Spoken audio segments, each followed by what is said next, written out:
Sunny, warm, and racy Daytona Beach, Florida. We're just 72 hours from right now. These drivers will fire their engines in the first race of the 2004 NEXTEL Cup season. Today, it's a midweek matinee, a race fan's delight. For the price of one, you get two all-star sprints that will set the starting field for the 46th running of the Daytona 500.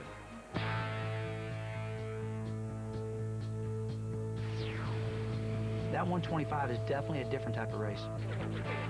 It is a race within the big race itself. I don't care if I come across the line on my roof, I've got to get myself in this Daytona 500. Every year the 125 gets more and more competitive, and it means more and more for the 500. I think history has shown that if you run well in the 125s, then you are a serious contender for the Daytona 500.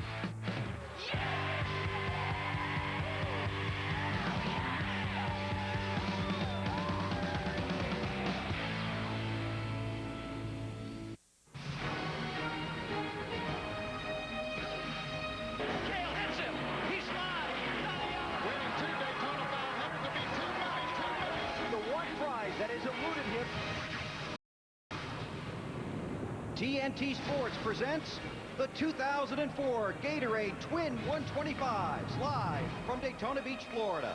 For race fans, this is one of the most popular dates on the schedule. For race teams, one of the most meaningful. When this day is done, the fans and the teams finally know the starting lineup for the 46th Daytona 500. Hi, everybody. The entire TNT race family welcomes you to beautiful Daytona Beach. I'm Bill Weber. Don't even think about going back to the office. The command to fire the engines is less than 2 minutes away. 45 drivers will race today. 43 will race on Sunday. These two races will send 2 drivers home. So for the majority of these racers today, it's all about improving your car and improving your starting spot for Sunday's Daytona 500. In race number 1, 23 drivers, 50 laps, 125 miles. But the most important number might be 8. Why? Here's Marty Snyder. Well, that's because it belongs to Dale Earnhardt Jr., the A car, extremely fast in practice yesterday. In fact, Jr. said at one point, I don't know what you guys did to this car, but it's so good it's got to be illegal. Of course, the car is legal and very fast. And the view that most drivers expect to see today, this one, the rear bumper of the Bud car. Dave Burns. Marty Jr.'s teammate Michael Waltrip had a car that worked well early in the week on the high side and on the bottom of the racetrack. Crew Chief Slugger Labby told me that yesterday they even found a way to make it work great in the middle of the racetrack. He can race it anywhere. Matt Yoakum. Dave, Jeff Gordon's 2-time Daytona 500 wins. He's chasing a 3rd. His average finish in the Twin 125s is 4th, and that's good news since he starts near the back today. Crew Chief Robbie Loomis told me the team has 3 goals: secure a good starting spot, make the car drivable, and get a good pit stall for Sunday. Bill? Now let's go trackside for the command. Fans, let's welcome back Florida Gators head coach Ron Zook for those most famous words in motorsports. Gentlemen, start your engines.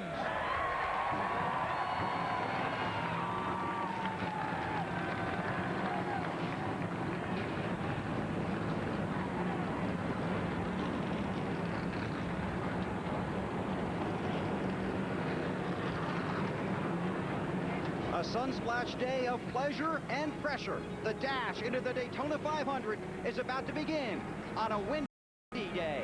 Temperature in the mid-80s. The green flag coming up.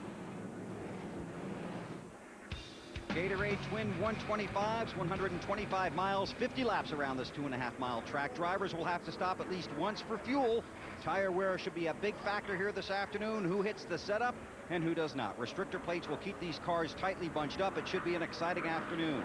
You've got the best seat in the house, but here are 3 guys that have a pretty good seat too. Upstairs to Alan Bestwick, while on Dellenbach and Benny Parsons. Okay, Bill, thanks. First and foremost, today's 2 races are about setting the starting order for the Daytona 500. And you do want to be up front. 35 of the 45 500s have been won from top 10 starting spots. But for a lot of the teams, BP, this race is about a whole lot more. Well, they'd like to use it for a 125-mile practice session because Goodyear's made a new tire this year. NASCAR's, they've asked them to make a new tire, and it's really giving these teams a hard time trying to get the perfect setup. So they'd like to use it as a test. But You know, there are really only about 10 or 12 good pit stalls on this pit road. They'd like to get in the top 5 to get one of those spots. And also those guys racing for 14th, 15th, the transfer spot, they want to transfer into the Daytona 500, not have to worry about speed or provisionals. And I've been in that position, BP, of trying to make the show, make the big Daytona 500. You've got to be in that 15th or higher. And I'll tell you what, it'll tear you apart because the whole race, you're just worried about making that transfer. So there's a lot of guys that are trying to gain a lot of things today, and some of them are trying to get a start in the biggest race of the year, the Daytona 500. And I'll tell you this, if the racing today is anything like it was last Saturday night in the Budweiser shootout, this is going to be some kind of fun. The starting lineup in green flag for Gatorade 125, race number 1, when TNT returns to Daytona. Speed Weeks 2004 from Daytona International Speedway, live on TNT. Gatorade 125, race number 1. To get underway momentarily, with drivers going 50 laps for starting spots in next Sunday's Daytona 500. Here's the starting lineup for this first race. 23 drivers set to go. Greg Biffle, of course, the pole sitter for the 500. He's locked in no matter what happens today. But everyone else racing to determine whether or not they'll be among those front starters in Sunday's race. Well, as we watch the rest of the field go by, let's try to talk to Jeff Burton. He's driving the NBA All-Star 4 today. Hey, Jeff, Benny Parsons, you got me? BP, I got you. Started inside the 5th row. Do you have a plan to get to the front? Yeah, we're looking forward to getting our year going here in a good way. Got a real fast car in front of me, got a fast car behind me. Hope to stay with those guys until the pit stop, and then it's every man for himself. Pit stops are going to be important. You guys have worked all winter for these pit stops. What, 13 seconds? Got the best crew on pit road, baby. Just put it in their hands and let them do their deal. Well, good luck to you, Jeff. Jeff Burton in the NBA All-Star Ford. Starting back in row number 5, 9th position today. Jeff talked about some good cars in front of him and some good cars behind him. Michael Waltrip's right in front of him. And John Andretti is right behind him in the Dale Earnhardt Incorporated Chevys. Let's get some stories from pit road as we're a half a lap from the green. Dave? Alan, Greg Biffle's first NEXTEL Cup pole guarantees him that first starting spot on Sunday, as you said. So is he going to stay out there and race all day? He told me an hour ago, yes, he is going to. They want the experience, as Benny referred to. He's also glad that he gets to practice start the race today, because he's going to have to do it again on Sunday. Marty? Dave, you're not allowed to use your Bud Shootout car as your primary Daytona 500 car. Unfortunate news for shootout winner Dale Jarrett. His car has really struggled in the 500 setup, and they, especially in conditions like this, very warm and sunny. DJ just told me a moment ago, the winner today will be able to hold the car wide open for all 50 laps, something the 88 has yet to do. Matt? Marty? Tony Stewart is used to digging himself out of a deep hole after qualifying here in Daytona. The average start for Tony in the past two Twin 125, 17th, but he pulled off finishes of 2nd and 4th. Look for Tony to work his way to the front today with the help of Jeff Gordon.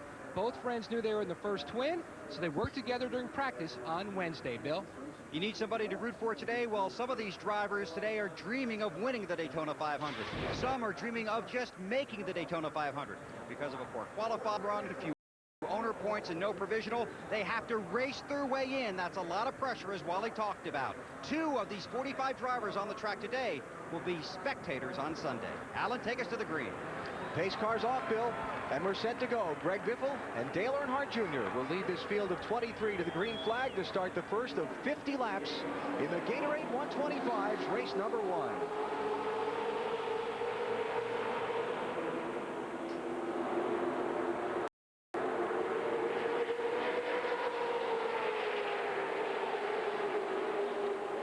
Pretty clean start, BP. And Michael is already trying to get in the middle to make it 3 wides.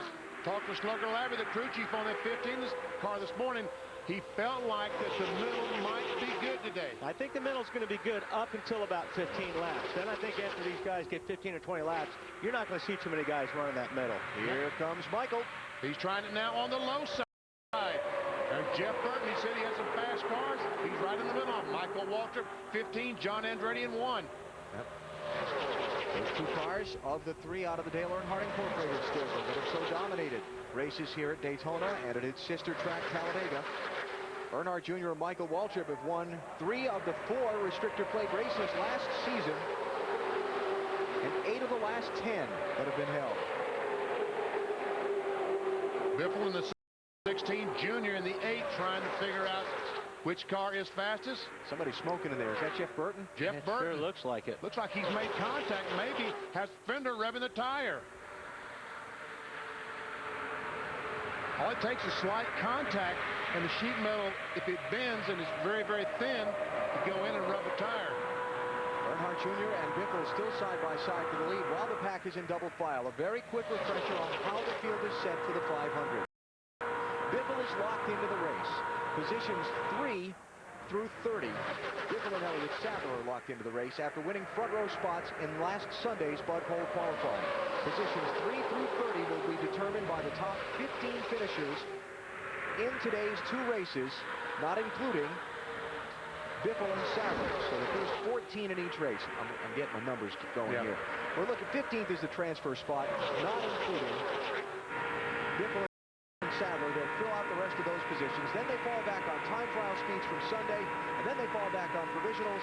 So Jeff Burton's not in a lot of danger if he has a problem here, but it's going to cost him a good starting spot in the 500 if that fender gets to be a problem. And a good pit stall, because as I said, only about 10 really good stalls where you have either clear entry going in or clear entry coming off. There's Michael jumps down and puts Dale Jarrett in the middle. And sometimes you don't want to be put in the middle. We'll see how the 88 car hangs. Looks like the 88 car is going back pretty fast. And Junior trying to get a run on Biffle. Can't quite do it. These guys look like they're lined up for the start of a race, but they're doing that last time by around 188, 189 miles per hour. The 88 split back to... He's going to be back about 10th when they come back around, maybe a little bit farther back. Marty. That's exactly where Dale Jarrett did not want to be. I talked to him this morning. He said the bottom lane, Juan said earlier, bottom lane should work early, top lane late. One place I don't want to be, in the middle. Dave? Greg Biffle wants to be out front the entire day, Marty. As you might expect, he'd like to stay out for reasons of what might happen back in the pack. He said, I got plenty of practice racing with other guys in the pack earlier this week. I'd like to lead every lap. Bill? Dale Earnhardt Jr., how about that out there? Man, oh man, this is good stuff, Bill. Yikes. Jamie McMurray did that last Saturday night in the Budweiser shootout. Remember, from the start-finish line down to turn 1, he wedged his way up there 3 wide and got a couple of spots. So you were saying, Mr. Weber? Yeah, just Junior very quiet on the radio, was concerned already about pit strategy on the pace lap, but as Marty talked about earlier, this car very strong today. Expect to see it up front over the next 4 days. Now what we've got is Michael Waltrip and Dale Jr. lined up nose to tail, so we'll see what happens with those two if they can make their way to the front. Biffle leads, McMurray second, then the side-by-side race for third. How about Jeff Gordon? He making any headway up through the pack, Matt? He is slowly climbing up the scoring pylon up to 16th. Gordon's biggest concern today, patience, not for himself, but for the other younger and inexperienced drivers in the race. He didn't want their mistake to take him out. He made a funny little comment. It's funny how that front row looks so far away, yet it's just so close. Marty? Matt, after things settled down, Dale Jarrett came on the radio and said he felt like the car died for a second. The engine died. Wasn't an ignition problem. They didn't have to switch boxes. They just felt like it died, then it came back to life. Not sure exactly what could be wrong, but he said it's not skipping right now. Just felt like it died for just a moment. And you see he's all the way back to 21st position. And Jeff Green in the 43 car is struggling right now. See the blue and orange car? Tony Stewart ran in turn 3 up on the back bumper. Almost ran in the back of the 43. And now he goes on the outside, so Jeff Green some problems. Stewart is really trying to squeeze through there. Gets it done. That's going to be back for 15th place. Where Tony Stewart is trying to make some headway toward the front.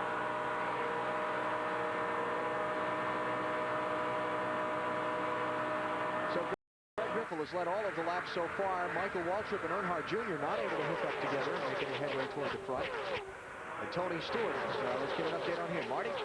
They've really struggled with the handling in this 500 car, Alan, and they said they could make it do one of two things. It can either suck up or it can pass. So what they did is they kind of went with the configuration where he could try to pass people, but he's not going to be able to suck up as well as he would like to. Maybe that's what's hurting him right now. And that's a term, the suck-up term Marty used, not for brown-nosing the boss, but for closing in on the bumper of the car ahead of you in the draft. just underway. We'll come back instantly if something happens. For now, we take a break from Daytona. NASCAR in-car on in-demand is back this season. You get in-car camera channels with virtual dashboards, real-time in-car data, and live team audio. If you get digital cable, call 1-888-SPORTS-IN and order the season package. Changing the top 5 as we come back to the Gatorade 125s. Michael Waltrip took 4th from Jeff Burton a minute ago. Now he is taking 3rd away from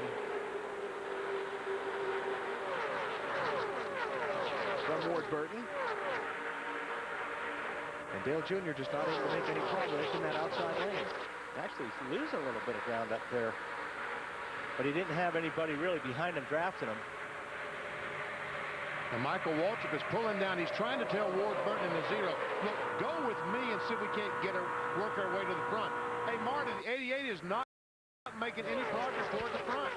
Yeah, they expected the chassis not to be as great as they would like, but now they're having engine problems. We told you about the pop, as DJ described. It feels like the car just loses power for a second. It's done it twice now. Switched to the backup ignition box. Still has not solved it, or did solve the problem. Have had no problem since he switched the box. You saw from the onboard camera, he's in danger of losing the draft with that group in front of him. Earnhardt Jr. in 6th place and riding the rim, Bill. I got 3 words for you driver types. Tight, tight, tight. Oh, no! That's what he said. Oh, man. And that's only after 12 laps.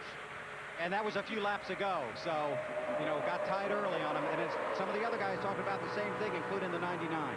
And Bill, those guys are really concerned about the car getting too tight with that new tire. Right, because it's going to get tighter as it goes along as the tire wear, right? That's right. It's going to get tighter. And Tuesday in practice, some of the guys actually had chunks coming out of the tires that because their car was too tight, and that's a big-time problem when that happens. And if you're new to NASCAR, not familiar with the lingo, tight is a car that's front end doesn't stick as well as the back end, so when it goes into the corner, it wants to go straight instead of turn left. Yeah, you turn the steering wheel, and the car says, I'm going straight. And eventually, you're going to have to start rolling out of the throttle. Exactly. Because these guys do run around the racetrack wide open, never backing off the throttle. And if you do back off, you're in trouble. 24 of Jeff Gordon not making any progress up through the pack either, Matty. Bouncing back and forth between 13th and 17th. Jeff just keyed the mic and said the car is really tight on the low side. I messed ourselves up. I'm going to have to drop back and start all over and work my way back to the front. I cannot use the low side. I've got to use the high side, Dave. Matt, Greg Biffle can use the low side. He's used it all race long, but he radioed in 2 laps ago. I can only hold the bottom groove for another 1 or 2 laps. And you guys were talking about that right front tire and the car getting tight. Greg's car is tight, and if he keeps holding his car down there, he's working that right front harder than guys like Junior who are running up top. Weber? Dave, add the 97 of Kurt Busch to the list of drivers complaining about their car being tight. Look for a wedge adjustment, but Kurt says right now we just can't go anywhere. And right now, the thing that's really throwing the monkey wrench into the whole deal is the temperature outside. It's warmer today than it's been any day, and the cars are sliding across this pavement. And it sounded like there that Kurt Busch's car, he did back off on the throttle just a little bit there. And a really bad turn here when you're tight, DP, is turn 2, because for some reason over there, if you're down on the bottom and you have a car on the outside, you just fly up the racetrack, and you really got to jump out of the throttle. See Kurt running in 9th behind Tony Stewart and just ahead of Bobby the Body. The 2 Joe Gibbs teammates have worked their way up from the back of the field. Stewart started 19th. Bobby started 18th. Ward Burton kind of getting cut out of the herd. Dale Jr. going by him to pick up 4th. Jeff Burton working on him for 5th. And John Andretti for 6th. No drafting help for the 0 car in that bottom lane. 43 car, Jeff Green driving for Richard Petty. Matty's all the way back next to last. The hottest day of Speedweek's proven to be a major hindrance for Jeff Green's progress to the front all the way back in 22nd. It's both loose and tight. He said it slides to back, getting into the corner, and then when I try to get it to turn, it just won't turn and starts to plow. That's the major reason why they are slowly fading and losing sight of those leaders. I talked to some of those crew chiefs this morning, Wally. One of them said his car was aero tight. In other words, the wind was making the car tight, but the chassis itself was loose. Yeah.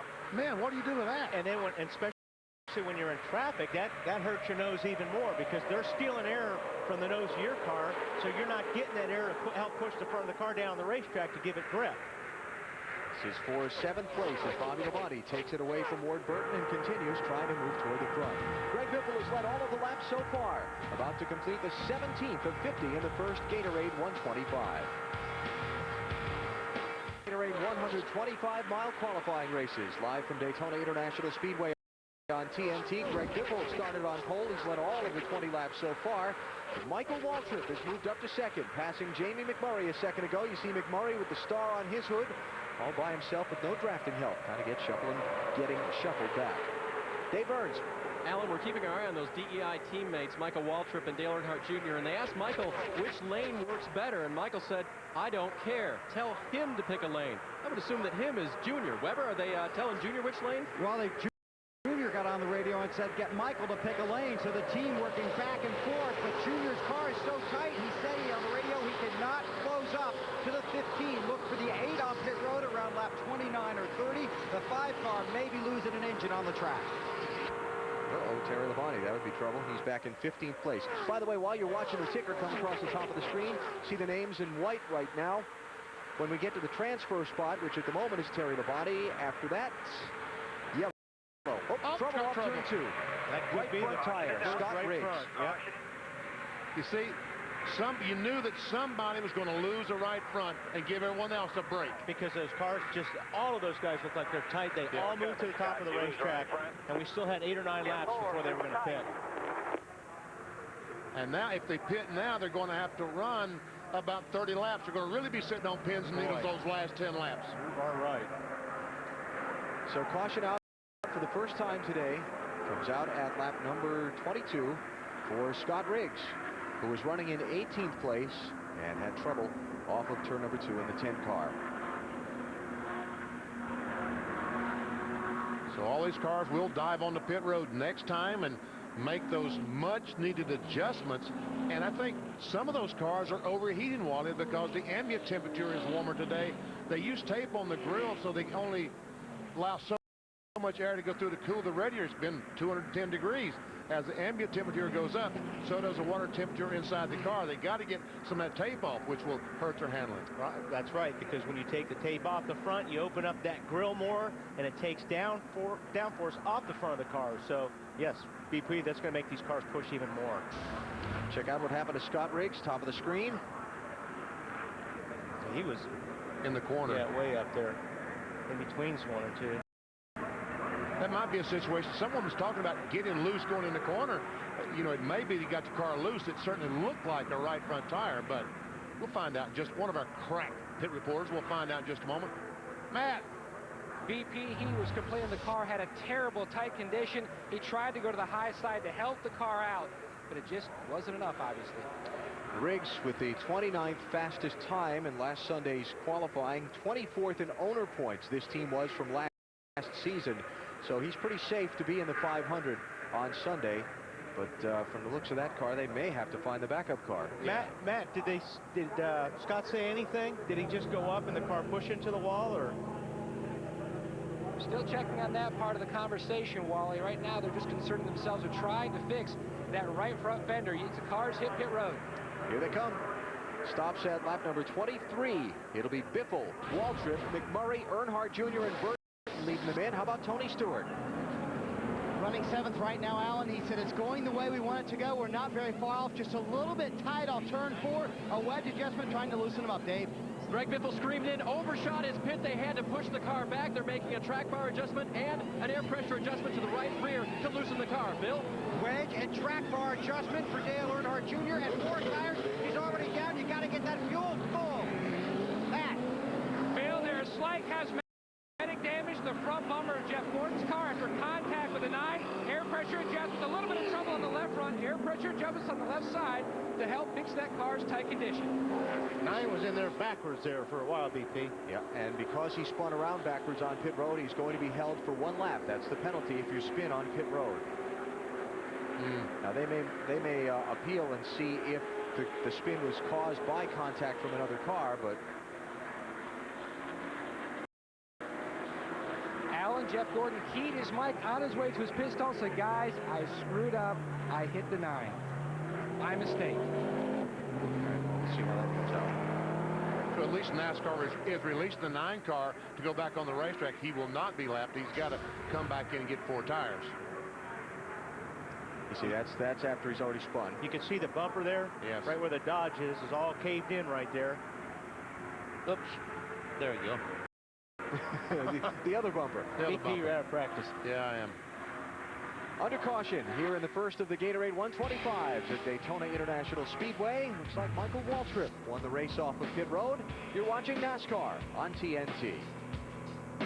TNT Sports live at Daytona International Speedway as the NASCAR NEXTEL Cup Series era begins with Speed Weeks 2004. It's the Gatorade 125s, race number 1 under caution after Scott Riggs lost a right front tire and crashed off turn 2. I can see the damage on the rear bumper of the automobile. That's Casey Kane's car there that was involved in the accident on pit road, and he is now not going to be penalized by NASCAR. Hey, watch up here. Right up in there. It's right there, the red car, and see Jeff Gordon's going to get right into the back of the 9 as he's turning in, right there. There'll be a little bit of damage on the front of Jeff's car for that, but that's why they didn't hold him, because he had a little help. Now he pulled at his pit like, come on, guys, put some tires on this thing. What kind of damage maybe Jeff have on the front of his car? Well, let's get a look when he comes by. Go over, Bobby. Bobby, go up to the fence there so we can see. He's not cooperating. And that's unlike him. He's a very cooperative guy. Ooh, there you go. I think that'll be okay. Maybe okay? Yep. Still clean it up. We'll take a break from Daytona on TNT. The Daytona 500 kicks off on Sunday with a very special pre-race ceremony. It's the NEXTEL Tribute to America. Be sure to tune in as Grammy Award winners Lee Greenwood and Leanne Rimes join a cast of thousands to celebrate America and the Great American Race. It's the NEXTEL Tribute to America Sunday during coverage of the Daytona 500 on NBC. President George W. Bush will be on hand for the 500 on Sunday, and that'll make the tribute to America a little more special, won't it? Yes, it will. Should be fun. All right, we're still cleaning up, but closing in on the start here while they wrap up this caution flag. Let's check on pit road, Matt. Jeff Gordon restarts in 10th. Robbie, what happened on pit road between your car and the 9? I guess it's one of those unfortunate situations. I guess Casey Kane had stayed out a little bit late from what I saw on TV. Didn't realize where his pit was when he checked up that time. Jeff got in the back of it. Messed up our upper grill a little bit, but DuPont Chevrolet seems pretty good. We got 4 Goodyear Eagles on there. We'll see what we can do with it. And the tires that came off the car look so per Robbie. Dave? Tommy Baldwin is the crew chief for Casey Kane. Did you guys talk about the incident after you saw it, and what'd you tell Casey? I told him it was really a nice job for his first Winston Cup pit stop. But, you know, it's no pressure day today. You know, we're just trying to learn. He's done a good job. Car's handling pretty good. You know, the Dodge, UAW Dodge dealer's car is, it's pretty good. We're happy with it. Just pass one car at a time. Take this as a learning experience today to, you know, gain some trust with the other drivers there, and kind of lost track of where his pit stall was there. And we talked about see if we could do it a couple things different for Sunday, but everything's okay. Phil Weber? This is the right front tire off the car of Kurt Busch. His crew chief, Jimmy Fennick, told me they were running it easy, running high on the track to take it easy on this right front. But Benny and Wiley, you can see how this is worn away right down to the cord here. This is just 22 laps on this right front tire off the car of Kurt Busch. Obviously, he said his car was tight, and this didn't help it at all. Man, I hope these guys in the next race aren't watching this right now. This is not what you want to see when you got to go out there and go racing. Because the light-colored string is the cord. The next thing is the air. Yeah. Well, if anything, they've let somebody else figure out how far they can go and what the limits are. You know, one concern in the Daytona 500, I don't think it'd be too big a deal today, but the tires, the rubber's coming off the tires are wearing rather quickly. I think some of that rubber's going to get up in the grill and make these cars overheat. The water temperatures shoot up. Back underway, and the first one out of line is Ward Burton. Single car down on the bottom, unfortunately. Yeah, nobody's gone with him. Well, here comes Jeff. Jeff Gordon. Well, they break down. That's back for 6th place now. They're side by side. Greg Biffle, who led all those earlier laps, but had a bad pit stop, came out 12th position. Yep. Michael Waltrip leads. Earnhardt Jr. is second. Jeff Burton third. Jamie McMurray fourth. And John Andretti fifth off the pit stops. Then the side-by-side race for 6th. a sight we've never seen at Daytona before. Earnhardt Jr. pushing Waltrip. Cleared back to the line now. You guys have really separated yourselves here temporarily. Temporarily is right. Yeah, temporarily is very good. Transfer spot, Kurt Busch in 15th. And Jeff Green just outside the automatic transfer into the 500 in 16th. Bill. Allen Jr. during the caution said the car is good, and the setup was what was hurting him right then. It's good one day, bad the next, good one day, bad the next. This is a good day 4, but he says for the changes they made under the caution, they're going to try and run the bottom, hook up with Michael, and drive him around the track. See how it works out. So far, so good, huh? So far, so good. We saw Junior. Oh, look out. Look out. You can't go down there. That yellow line is out of bounds. Johnny Sauter in the 30 for Richard Childress Racing. You cannot make a pass there. You've got to back up and let the car back in front of you as you pass. But Johnny Sauter doesn't seem to be past anybody down there, so he's okay.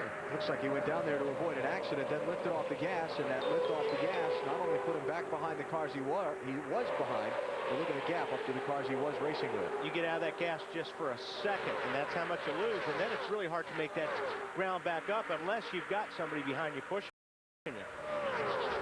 What happened? Right side of the screen.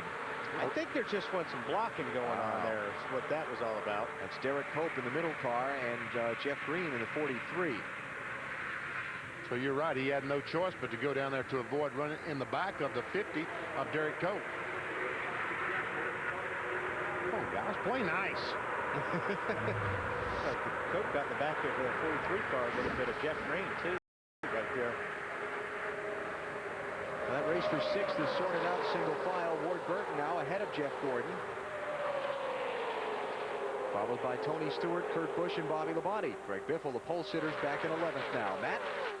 And the concern is growing for Jeff Gordon. He says the water temperature peg, oil temperature peg, that damage to the grill area is probably going to force Jeff Gordon to pit road to make some repairs and cost him a great start and possibly a great pick for a pit stall for Sunday's Daytona 500. You see the freight train coming by, the 24 car. I guess he'll try to back off, getting clean air, see if the water and oil will come down, and he'll just ride around the racetrack, hoping maybe for another caution flag that he could go in and make the repairs and then try to race his way back to the front. Remember, this is what happened to Kevin Harvick last year. He and Kurt Busch tangled coming to pit road in their qualifying race, and Harvick went back out and ended up overheating and retiring from the race. Harvick started way in the back in the 500, like 31st, and he was in the top 10 when the race ended up being called for rain. So Gordon fans don't give up hope, but it certainly adds to the degree of difficulty for winning the 500 on Sunday. Bobby Labonte, 3 wide. Tony Stewart, Kurt Busch. It's going to be for 7th place.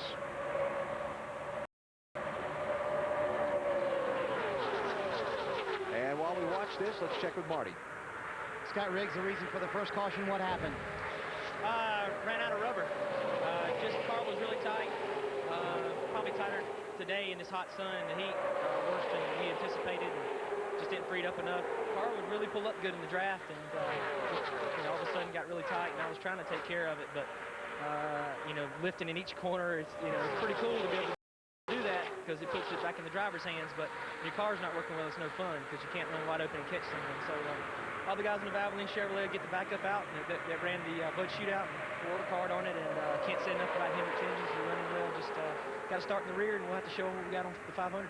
Matt?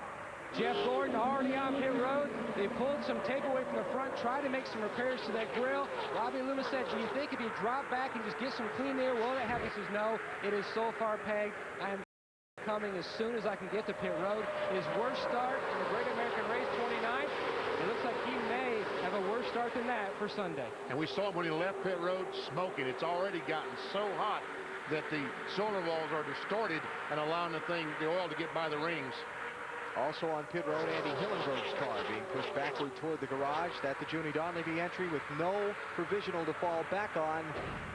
Pretty good chance that 90 car will be one of the 2 not in the Daytona 500 on Sunday. Ward Burton and Bobby Labonte for 5th place. 18 car, Labonte down low. with a little drafting help from Kurt Busch. How about Jeff Burton, Bill? Trying to hang in there, lost a few spots, got trapped in the middle. They said, be careful in the middle. He said, it's not like I want to be there. But they made a small air pressure adjustment under the caution to try and help that car, which was too tight in the first half of this race. Derek Cope in that 50 car up the 9th spot right now. Yep. He's a guy that needs to be up there. Yeah, 41st on time, 43rd in last year's owner points for Derek in the 50. And so the 1990 Daytona 500 winner racing his way in as of now through his Gatorade 125. And these guys are getting this information from the spotters because you don't know where you're at unless you're way, way up there, and you're hoping that you're in that transfer spot. And spotters in your ear all the time right now telling you where you're at and where you need to go. Just get the rim ride in there. Gary Cope in the 50 car. That's Don Arnold Motorsports. Mike Hillman, the crew chief on that car. And I like Mike Hillman. I think he's very talented getting these cars around the racetrack. For the lead, Earnhardt Jr. wedges his way inside of his teammate Michael Waltrip. They caught Jeff Gordon. Now Gordon is on the tail end of the lead lap, and Earnhardt Jr. was able to use that draft to get by his teammate. Michael's going to lose a few there. Let's see, right now he's 1, 2, 3, battling for 4th position. Oh, who's that's got to run? Ward Burton? Ward Burton and Bobby Bonnie. We saw Junior. Whoa, Ward, hang on. You see that car run up the track on him? A few laps ago, running up in the back of Michael Waltrip. This morning, several teams were installing bumpers, metal tubing behind the plastic front bumpers to try to protect these guys because they know their drivers are going to run into that car in front of them. We used to call it bump drafting. It's now hit drafting. They hit the other guy. 13 laps to go. And this is the race for 4th spot. Bobby Labonte inside. Michael Waltrip up top. See the front 3 lined up single file, plus the tail end of the lead lap car of Jeff Gordon. 23 car Dave Blaney. Remember the great run he had in the Bud Shootout last Saturday night, if you were with us here on TNT. Hear him jump out of the throttle there. Marty? On the radio from Bobby Labonte, this segment, absolutely nothing, BP. The car has been very good. He was a little bit tight earlier. They made a very slight air pressure adjustment, but he likes that bottom line the best. Bobby there racing with Jeff Burton for 6th place. Now the lap car of Jeff Gordon, or soon-to-be lap car of Jeff Gordon. How's that? Pushed up as Earnhardt Jr. cuts to his inside.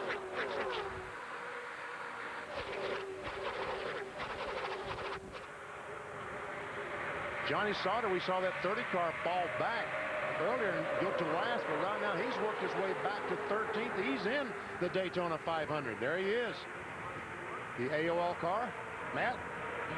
Using that bottom line, BP, he couldn't use it before that caution. The car was just way too tight. He had the rim ride up near the wall.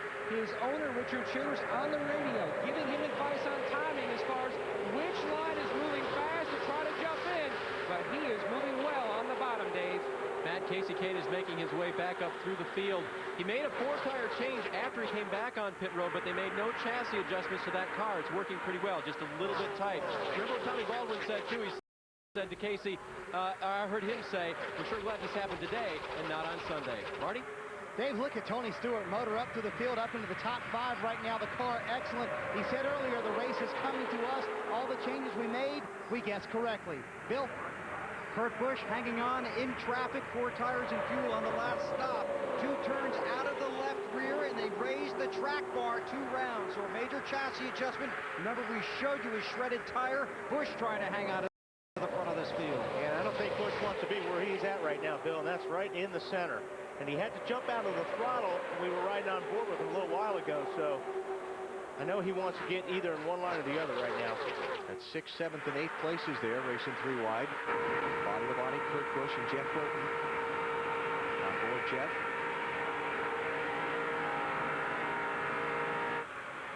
Man, look, well, these guys are going for it. Last Saturday night, that Budweiser shootout was terrific, and these guys today, they're passing at will. John Andretti up behind Bobby Labonte in the 1 car. Dave? John Andretti coming through the field as well, guys. They were just a little bit tight on that last pit stop, so they made a slight air pressure and track bar adjustment. I give you that information for the benefit of crew chief Tony Gibson, who's not here today because he's sick with the flu. Tony, get well, and those are the adjustments they made, and it's working pretty well in the one car. Kevin Mannion is taking over his duties today on the pit box. I'll tell you, the tough part for all these guys we've been talking about in this pack here, Dave, is that the front three have sailed away while they've been racing side by side. Earnhardt Jr., McMurray, and Stewart are well clear of this pack with 9 laps to go. There's a push from Biffle. Wow, look at that. That helped Kurt Busch a bunch. Got him out of the middle. Oh, Derek, boy! Hang on. Almost in the outside retaining wall in that 50 car. Almost, but not quite. That's the benefit of having teammates right there. Biffle came up and really helped that 97 car out right there. Transfer spot is the 88 and 43 race toward the end of this pack. Dale Jarrett just took the spot from Jeff Green, 15th and 16th. How about the 43, Matt? Last year's pole sitter, Jeff Green, here in the 500. He just was bumped out of that transfer spot. They are trying to hold on. Another team who's battling hot water temperatures. The water has climbed to 250, Marty. I don't know how long Dale Jarrett can hang on to that transfer spot. The car extremely loose right now. We've heard a lot of cars being tight. DJ has been loose the entire day. He just came on the radio and said, loose as all get out, was his quote. Second place, Tony Stewart trying to get it away from Jamie McMurray. Got it. Big orange number spot to the front. And that brief little bit of side-by-side racing brought that second group right up to their back bumpers. See, now just a big single file line back through the first 6. How about the Stewart, Marty? He has been very impressive. Remember, they were not happy with the car yesterday. Greg Zipadelli just came on the radio and said, the car looks terrific through the corners. Tony said, I'm not going to mess around today. Oh, look at them racing back here. They're going for it now, aren't they? Yes, they are. Got to. I think that was Biffle in the 16 that maybe had to get out of the gas off turn 2 that kind of caused that whole jam up there. And that's, like we talked earlier, when you're pushing here, that's where you're going to see it the worst. Coming off of 2. Well, right now, Junior about 4 or 5 car lengths in front of Tony Stewart, while Michael Waltrip and Ward Burton race back for 4th and 5th positions. How about Biffle? Dave? Alan, Greg just radioed in. I just can't keep it on the bottom anymore. I'm just taking care of it. Just taking care of it means because he's going to start on the pole for the Daytona 500. He just wants to be sure and have a car to be there with. You see, he had there again. You just hear that 16 car just feathering the throttle coming off of turn 2. Because he doesn't want to crash this car and have to go to a backup and start all over trying to figure out what he needs on that car. They don't know exactly what they need on this car, but at least they don't have to start over. Yeah, they need it in one piece. Yeah. Exactly. That's the only thing he's got to lose today, is if they crash the race car. Let's try to listen here to Biffle. Goes down into 1.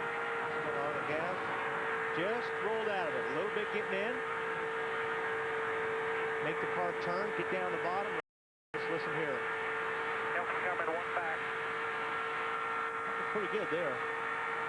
Some outside. Help's coming. Watch him in the mirror. Some outside the 9. Oh, lost a lot of ground altitude. That's right, because they're backing off, going in 1. Behind the 9 if you need it. There you go. Roll it out. Yeah, he's got his hands full right there. Dave Blaney going by in the 23. Tony Stewart Stewart go by now. trying to reel in Dale Earnhardt Jr. for the top spot. 4 laps to go, the first of today's Gatorade 125. The 16's just going to say, have at it. 50 car smoking. Don't do it. Doggone it, don't do it. He's in the race, isn't he? Yes, he's 10th position. Derek Cope in that 50, again 41st on his time trial speed, 43rd in last year's owner points. One of the bubble cars today. Yo! Wow. That was close. That 9 car got awfully loose getting into turn 3 right there. Casey Kane taking over for Bill Elliott in that 9 for Ray Evernham and Dodge this He had year. to get way out of the throttle. He's going to get passed by a couple more cars there. It's going to take him out of a transfer spot, possibly. Casey Mears by in the 41. Dale Jarrett working on him now in the 88. And because Greg Biffle is outside of the lead pack, transfer spot now becomes 14th. And that's it. 88 and 9 are racing for 14. And Cope, will that 50 car last 3 more laps, 2.5 more laps? Boy, and you know he's feeling it, too. He knows it. He knows he's in the race right now. He's got to hold that spot for 3 more laps. A lot of pressure. TNT Sports is live at Daytona International Speedway with Speed Weeks 2004, the Gatorade 125, the 2 races to set the starting order for Sunday's Daytona 500. We're down to the final couple of laps in the first of today's 2 races. Dale Earnhardt Jr. is leading. We're watching the final automatic transfer race into the 500 between Dale Jarrett in the 88 and Casey Kane in the 9. And as long as those guys are racing side by side and even 3 abreast, that's going to help those guys in front trying to stay in front of them. John Andretti getting in the middle of it in the 1. And they got the 1 car in the middle of the mix, but here comes the lead. Junior in the 8, leading Tony Stewart in 20, the second spot. If Tony Stewart were to win this race, it would be unbelievable because they have complained all week about how slow their car has been. But here he is in contention for the win. Tony started this race in 19th position. Junior started 2nd. Greg Biffle led the opening 22 laps until a set of caution flag pit stops. He lost the lead in the pit stop. It was Michael Waltrip off the pit road first, and then Junior took the lead from him at lap 37. We've now started lap 50. White flag is up. Dale Jr. seeking his 2nd win in a Gatorade 125. He won his qualifying race a year ago. His other 3 performances on Thursdays here at Daytona finishes a 4th, 2nd, and 2nd. It's a pretty impressive record. But Tony did complain about his car not being able to close up. You see that gap of 3 or 4 car lengths between him and the 8? That's really what he's complaining about. It will not make up that gap, will not close up on the back bumper of the car in front of him. Well, his father won 12 of these Thursday qualifying races at Daytona. Today, Dale Earnhardt Jr. takes his 2nd. Earnhardt Jr. wins race 1, close race for 3rd at the line with McMurray edging Michael Waltrip, it looks like. And Cope lost 2 spots on the last lap. They put him out. He finished 16th. He was running, actually, he was running 13th. John Andretti there in the 1, just finishing outside the cut. No, he did. No, he did, because Greg Biffle passed Cope also. So Andretti got the last transfer. And the 50 car there, left of screen, has got to sit back and nervously watch the results of race 2 to see if he'll be in the Daytona 500 or if he'll be watching on Sunday. Let's go to Matt. And Tony Eury Sr. just climbed to the pit box, and what did you tell me? You've got a lot of work to do still? Yeah, our car's not very good for some reason. Car was real strong yesterday in practice and was real happy with it.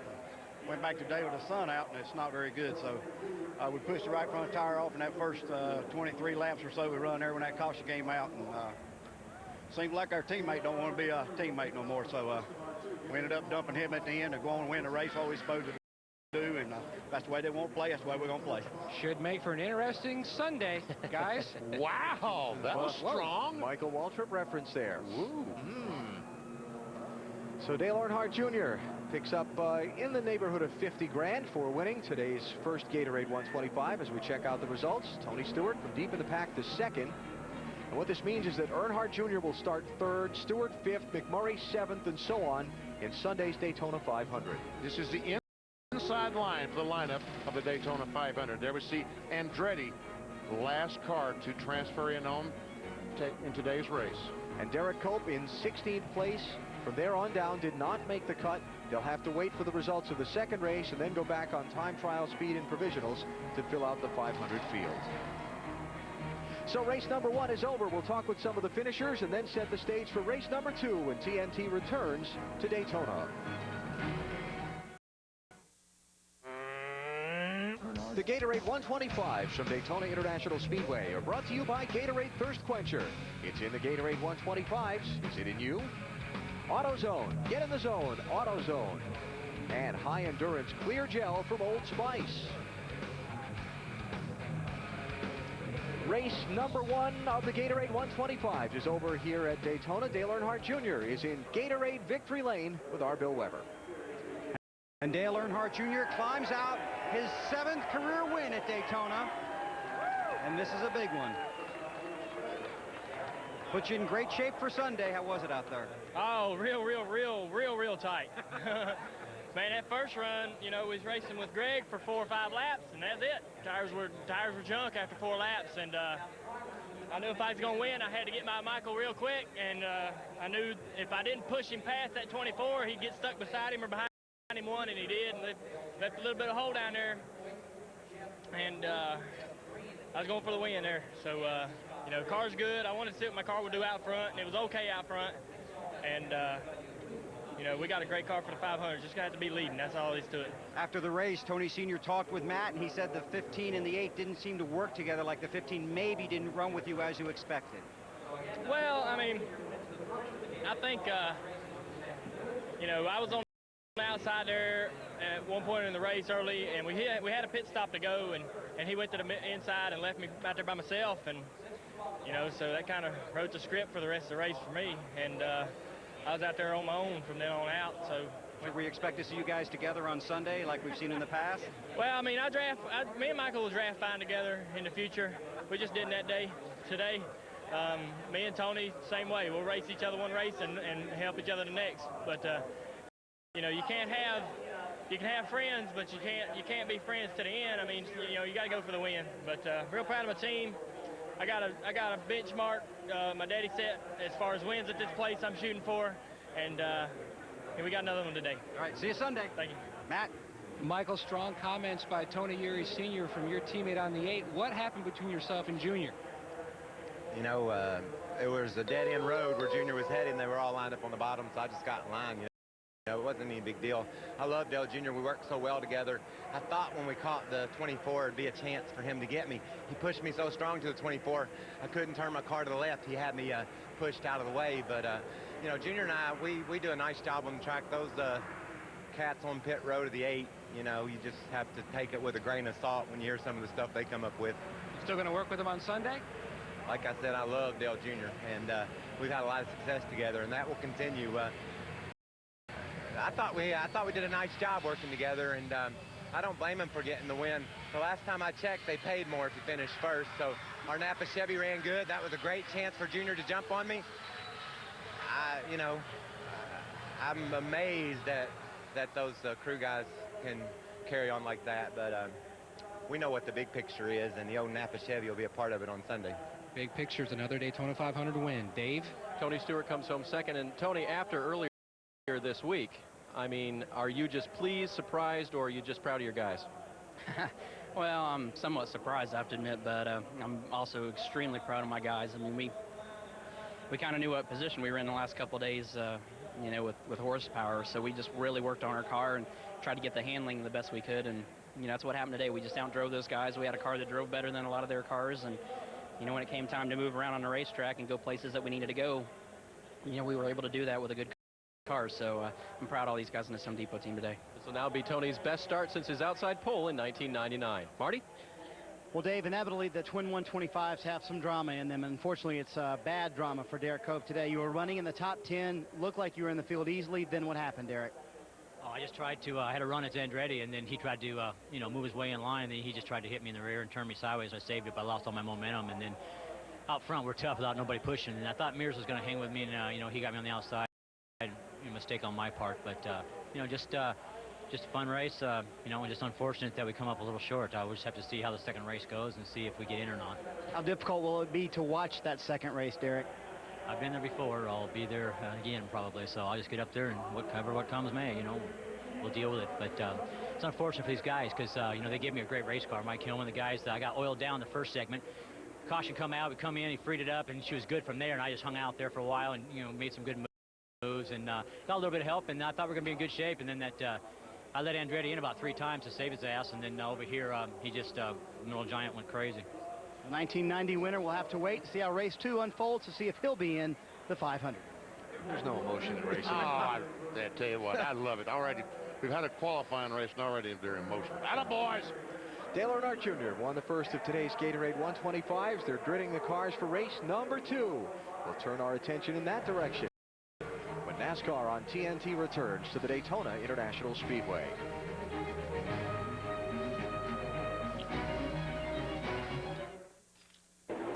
Huge sports week here on TNT, from Daytona and NASCAR Speed Weeks to Hollywood and the NBA All-Star Game.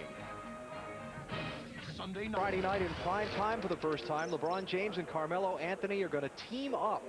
Yao Ming's going to head the sophomore team. They're going to play again Saturday night, the slam dunk contest and three-point shootout, preceded by 3 hours of All-Star Weekend programming. And then Sunday, the 53rd NBA All-Star Game, Shaq, Tim Duncan, and more, mixing with the stars of Hollywood. NBA All-Star Weekend on TNT coming up. Dave? And the man who carried those All-Star colors, Jeff Burton, to a 5th place run here. And I heard you describe an imperfect race car to other guys. Well, we've got a mechanical issue going on with, I don't know what it is. The thing quits running. It misses and pops, and then it does it the whole rest of the race. The first 5 or 7 laps, it's fine. And then it'll start doing it. It's done it every day, and we can't find it. We've changed everything in the car, and I just can't seem to find it. The handle's pretty good. It's not quite as good as it needs to be, but if we can get that thing out of it, it's going to go real fast. All right, more work to do, but a great starting spot for Jeff Burton. Alan? He's kind of describing the same thing the pit reporters were telling us about from Dale Jarrett's car earlier, too. Race number 2 is next on TNT when we come back to Daytona.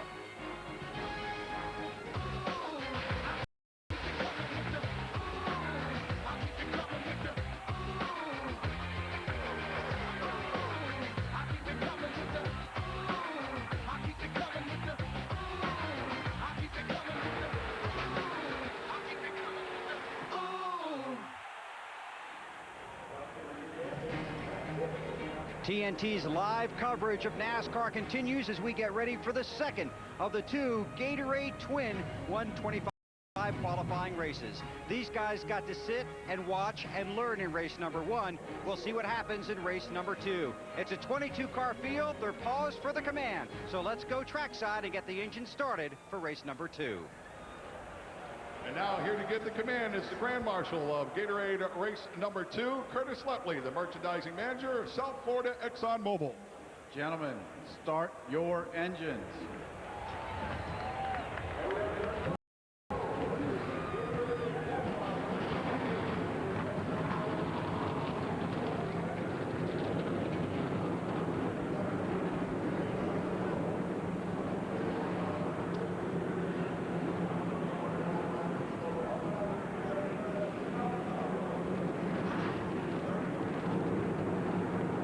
Sadler and Ricky Rudd make up an all-Ford front row, but this race has big names from front to back. Let's start in row 3 with Dave Burns. Well, it was a very positive week for Kevin Harvick. He quit several practices early, and he was able to use yesterday's final practice to go to the back of the pack, to lead, to drive back and forth. They know that his car will either lead the entire way if he can get there, or if he goes back, it'll follow up and come through the pack very well. Marty? Dave, practiced yesterday not so good for Jimmy Johnson and Chad Knaus. The car had right front tire problems. I asked Chad what he learned from watching the first race. He said, my worst nightmares are coming true. That's what I learned. Someone is going to have right front tire problems in this race. I just hope it's not us. Matt? Marty, after crashing in Saturday night shootout, Ryan Newman just trying to bounce back to a rough start to Speed Weeks. He has a very strong Daytona 500 car. A little too much downforce, which hurt the car running by itself in qualifying, but should help the car while running in a pack of cars. He told me it maneuvers extremely well. He can go low, he can go high at will. Bill? Matt?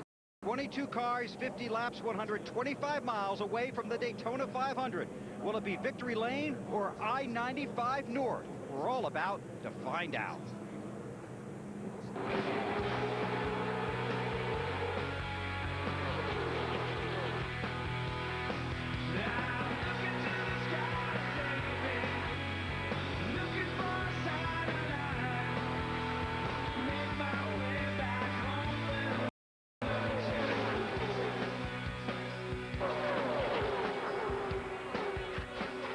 Well, his father won 12 of these Thursday qualifying races at Daytona. Today, Dale Earnhardt Jr. takes his second.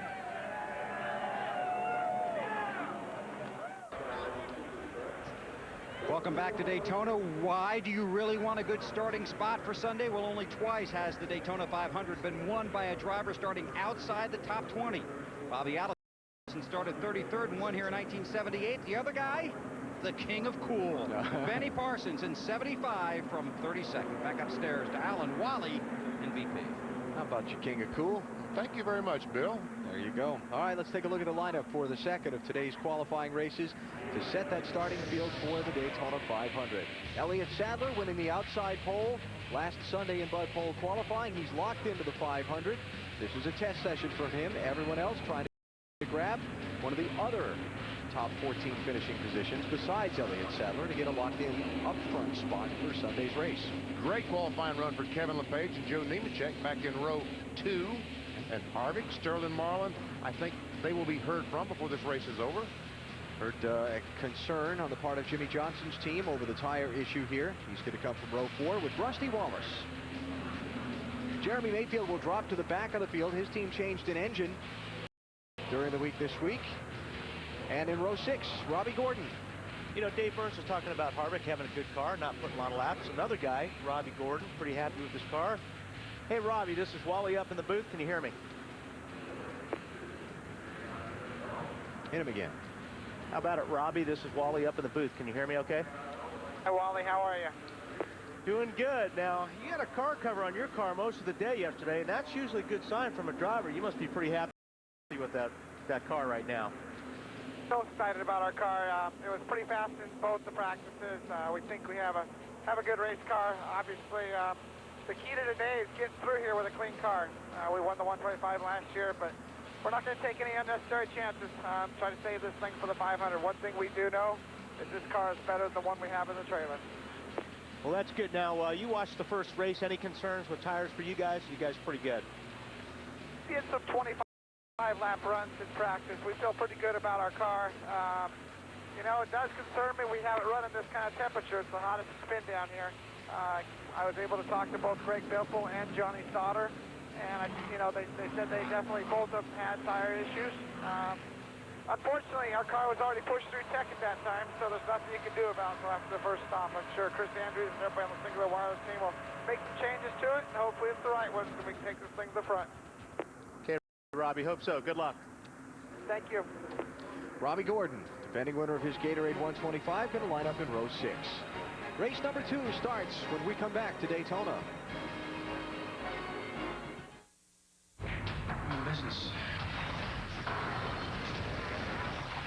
Ta-da!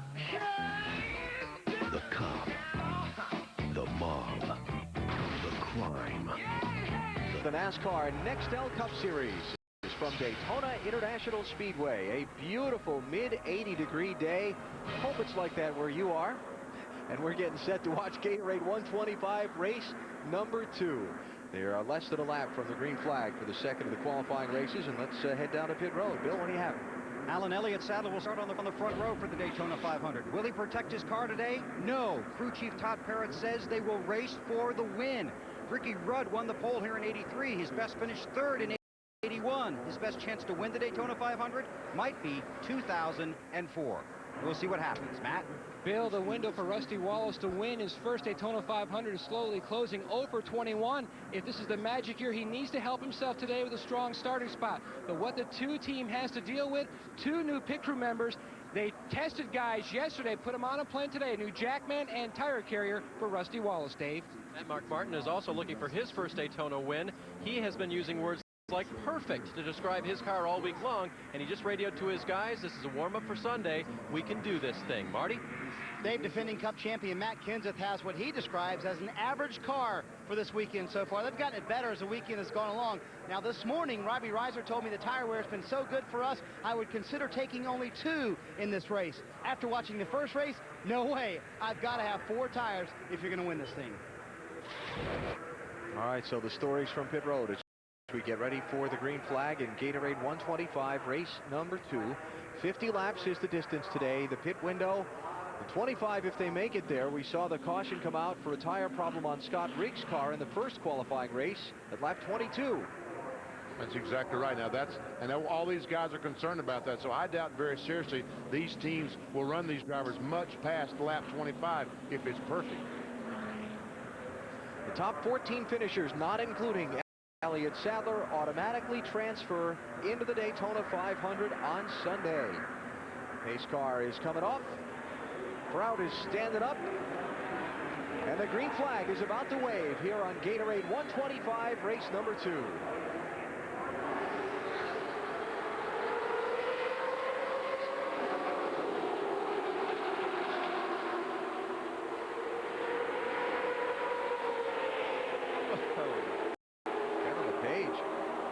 Down low. Nice drafting push from Kevin Harvick behind him in the 29. And so the inside lane starts to move forward. A lot different than the first race when Biffle and Junior ran side by side for about 4 laps. Already Sadler has the lead, and Ricky Rudd has moved back to about 4th or 5th and a half lap. Oh, here he comes. Banging fast. Look at that second lane come forward. Ricky Rudd up to the outside of Sadler for the lead. 3 deep farther back, Jeremy Mayfield, who dropped to the end of the field, trying to come forward. He had changed an engine during the weekend, as had the Ken Schrader team. Well, I'm impressed with Ricky Rudd. I thought was completely out of it. Here he comes by himself with really no drafting help. Joe Nemechek behind him. Now finally Nemechek gets up there. The 0-1 car of Nemechek this morning, Ryan Pemberton and the crew installed a bar behind the front bumper so he could go up and knock those drivers past their competitors. And Joe was pretty concerned about tire issues a couple of days ago. Talking with him this morning, he said that they thought they got the car a lot better, so they weren't as concerned about it as they were a couple of days ago, but it's still there. It's Mike Skinner back in the middle of that group in that blue car trying to work his way front. Another car that really needs to get in the top 15.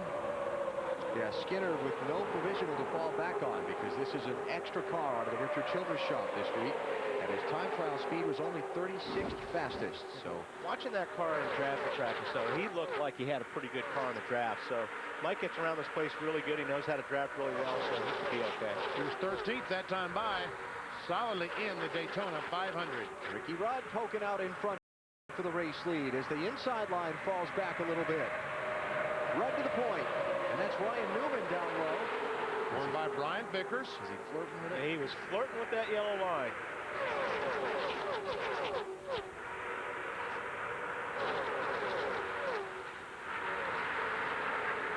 Wally's a pretty cool customer up here at the booth. He's pretty relaxed when he sits back in his chair and watches, but when he jumps up to the edge of his seat and starts looking and pointing, something's got to say. That's right. Three deep. Is that Jimmy Johnson? Jimmy Johnson in the center. Then you've got Robbie Gordon there. Has Robbie said anything about the 31 car? Robbie Gordon talking to a spotter says the middle is just not working. Right before the green, Richard Childress said you need to conserve the wear on that right front tire. Go to the high side and just save it. Robbie said 10-4. I've already talked to Johnny. He's trying to work his way up to the high line. Yeah, that sometimes takes 5 or 6 laps to get an opening where you can get up on the high line. Right now he's tucked in behind Ricky Craven. Did you see these guys Sterling just Marlin cutting it close. In the Coors Light car, the silver machine just about got into the left rear of Joe Nemechek, trying to get underneath him and fill that gap in the trial. That's for 3rd place.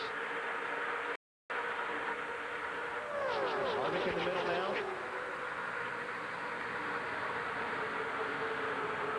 Marte, what are they saying about the 48 of Jimmy Johnson? Well, it's not a lot of fun to be in the middle, is it? No, it's not, especially if you're not handling. He said, tell the 17, I didn't mean to be so aggressive, but I had to get to the top. I couldn't be in the middle any longer. Yeah.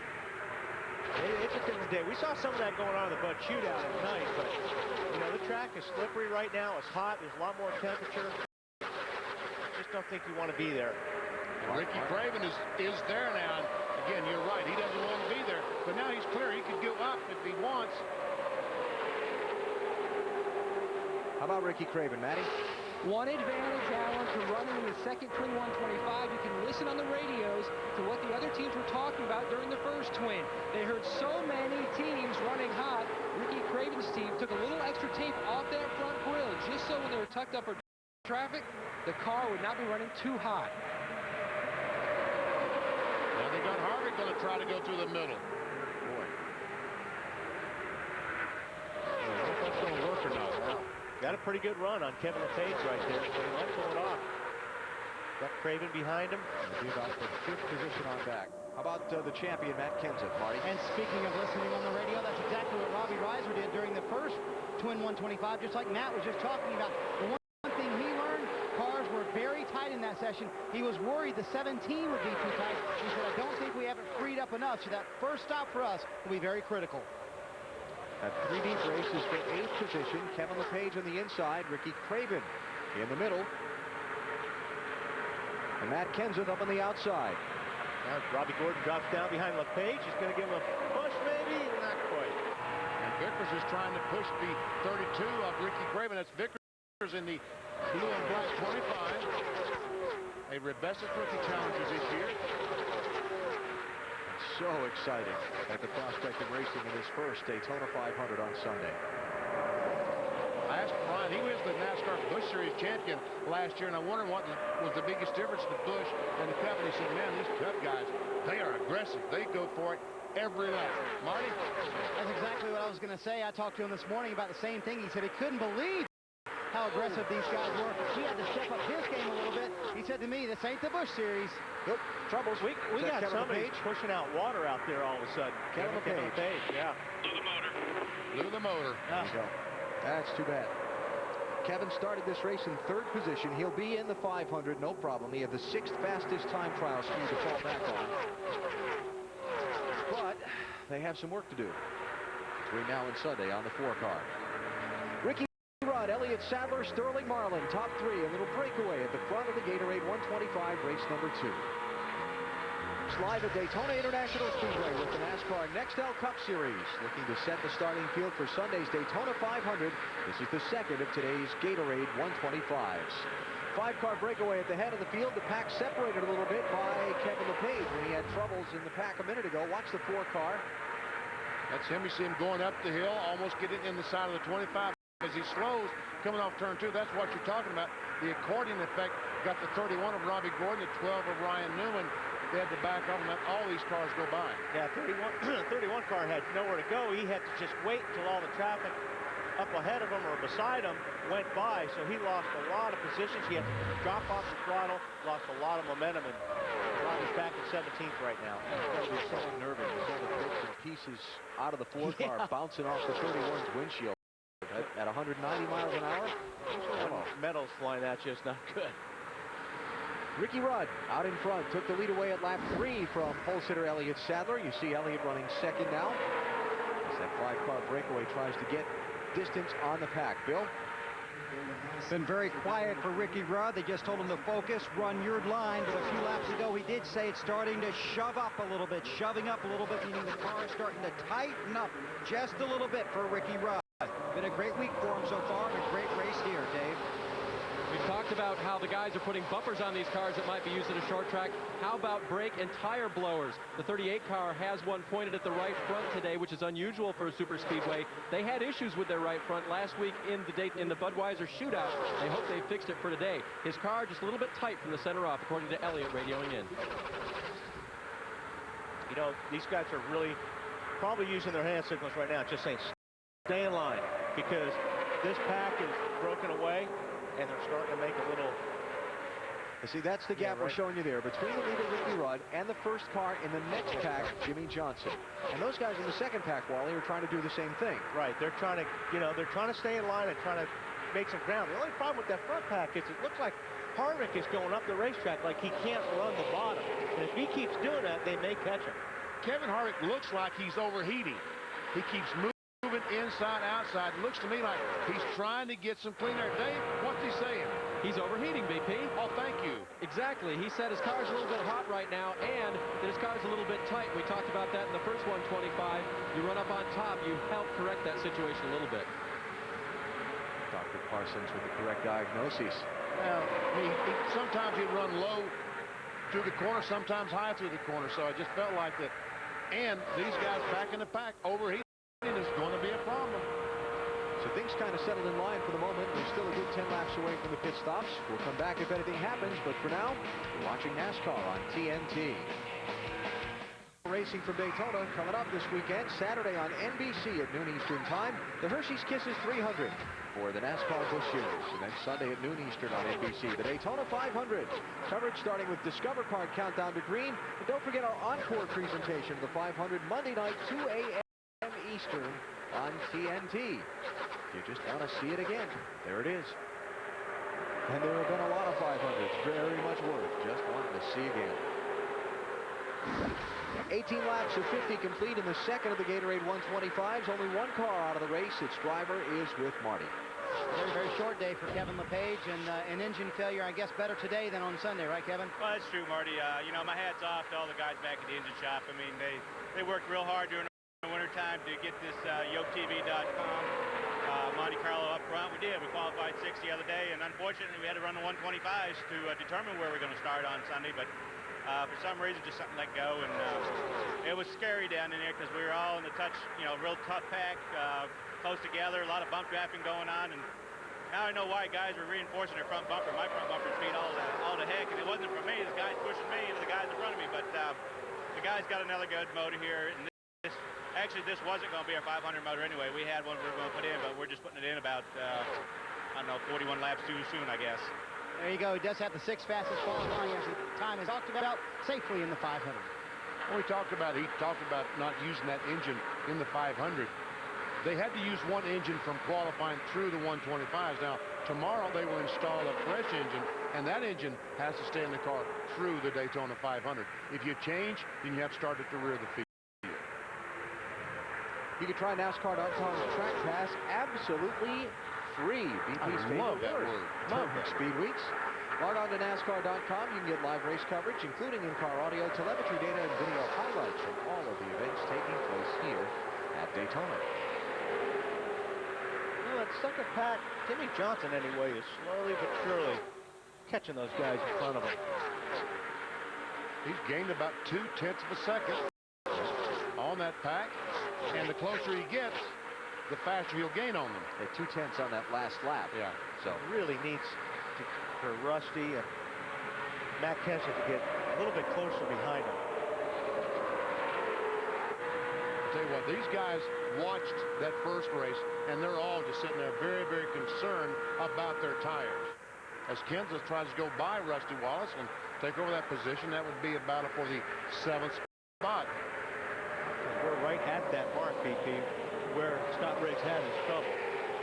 Chad Knaus quoted in the local Daytona Beach papers here earlier this morning with some very, very strong comments about the tire situation, saying in so many words NASCAR was trying to hurt someone with this softer tire combination. We asked Chad to elaborate on that a little further this morning in the garage area. Here's what he had to say.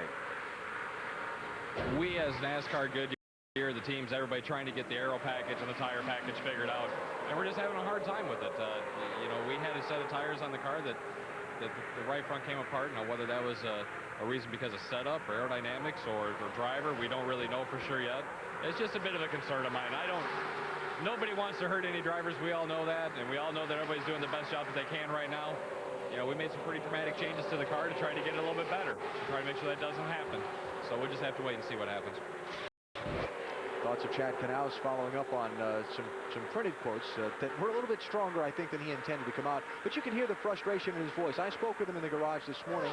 He is frustrated because nobody wants to run into a situation like this. They think they're doing the right things to their race car, but it's obviously not working out. And that's all it is. I mean, Chad is very frustrated trying to get a handle on the car. What NASCAR is trying to do is make the racing better. That's what they're trying to do. That was their plan for this tire. And I think once these teams get a handle on it, it's going to be great racing. Well, it's going to be last Saturday night's race. The Budweiser shootout could not have been better. Here we go. Battle for the lead. Yep. Elliott Sadler with no drafting help. And Harvick has moved up to the 3rd position as these cars now at about 20 laps, they've started that pushing and they're slowing down. Aren't they, Bill? Yes, they are. About 5 laps away from a pit stop for Ricky Rudd. On the radio, the car is tight and loose out front. He has both conditions. He said it'll be different if we end up back in the pack. But the car had been excellent getting into 1. That's where he had the advantage, but that's gone now. I think Harvick is going to be looking for a way around that 38 fast. Yeah, as soon as he can. Harvick the second, Sterling Marlin now alongside Rudd for third, and Joe Nemechek is the last of the front 5 draft there. He may be moving around to get some air in that grill. He still looks tight to me, Kevin Harvick does. I think he is a little bit tight. A little bit of side-by-side racing up front allowed that second group to chop some of their deficit away. Yeah, it doesn't take much. If they're out there for a half a lap, that group in the back will catch them. We're a lap away from halfway. Marty, what's 48 team thinking pit stop-wise? They're probably going to try to extend it as far as they can, probably around lap 35. They like to come with a teammate, Brian Vickers, but he is behind them. They're trying to work with Matt Kenseth as to where they can work together to run that front pack down. Jimmy wants to run the high line. Matt does as well. Matt is concerned that if he runs the bottom line, he's going to wear out that right front too much, Dave. 6-car Mark Martin is running in the pack, but I don't think he's smiling like it was at the beginning. He reports a motor situation going into the turns. He says it feels like it's dying. Remember, his teammate, the 99 of Jeff Burton in the first race, had trouble as well. Matt? Ryan Newman, Dave, is slowly catching that pack in front. He's left both Schrader and Robbie Gordon. He doesn't have a pitting partner, so Matt Borland told Ryan, if you see the guys in front, hit pit road, go with it. We are ready. Going to make a chassis adjustment. His car is just way too tight off turn 2. And remember, if you're not all that familiar with NASCAR strategy, here at Daytona where the engines are restricted, you don't want to pit by yourself. You want to have a drafting partner to help you get up to speed more quickly when you leave after your pit stop. Which is why the pit stops are so important anyway. Even if you don't have it, if you come in with a group, if you have one little glitch in a pit stop, you're going to lose all that time with the guys that you've come in with and you've been running with on the racetrack the whole time.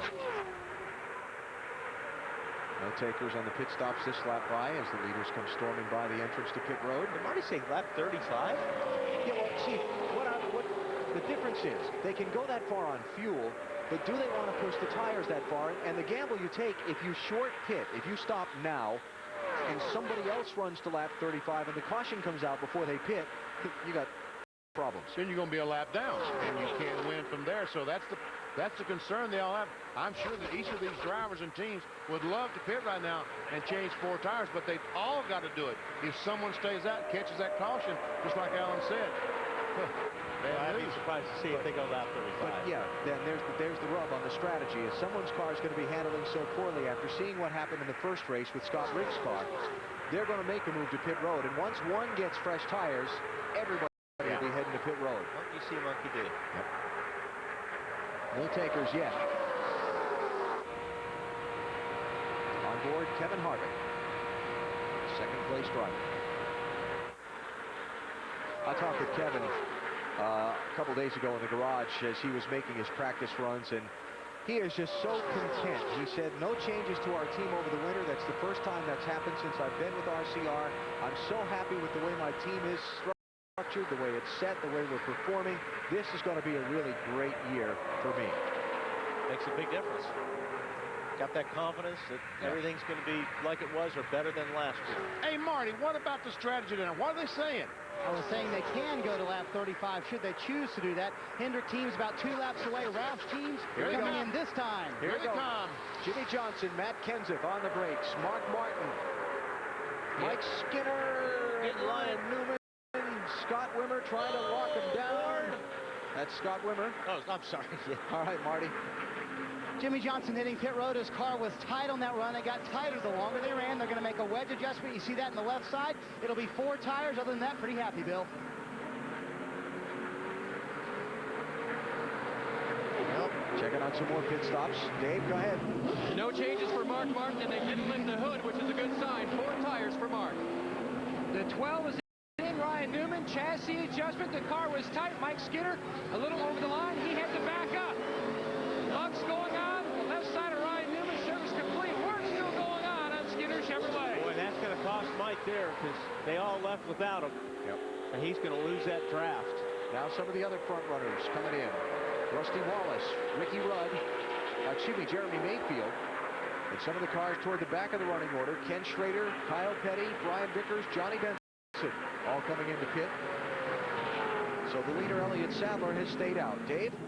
Well, Jeremy Mayfield's going to be the guy that tries the two-tire stop. They're going to take 2 right side tires and send him on his way. Phil? Rusty Wallace on pit road, chassis adjustment, 4-tire stop, a battle for him to get to the front here, not running as well as they had hoped. All by himself here on pit road, long stop, Marty. Boy, Bill, Brian Vickers came through, just absolutely overshot his pits. They had to push him back, losing valuable time here on pit road. More importantly, losing drafting partners. He had a great handling car. Then when he came back in, he was too close to the wall. Now he stalls the car trying to leave pit road. Ken Schrader overshot his pit too. Jeremy Mayfield with just right side tires. We'll check that. Now the leaders are in. Dave. The 38 of Elliott Sadler, they agreed with the 29, and coming out in this lap of Kevin Harvick, they're going to change 4 tires, make a slight air pressure adjustment to try to help Elliott's tight race car. Bill? Slight air pressure adjustment for Ricky Rudd. Car getting a little tight, trying to find the handle. 4 tires and fuel, he'll be heading back out. Matt? Robbie Gordon nursed his Chevrolet into his pit stall. He told his team that he flat spotted the right front on entering the pit road.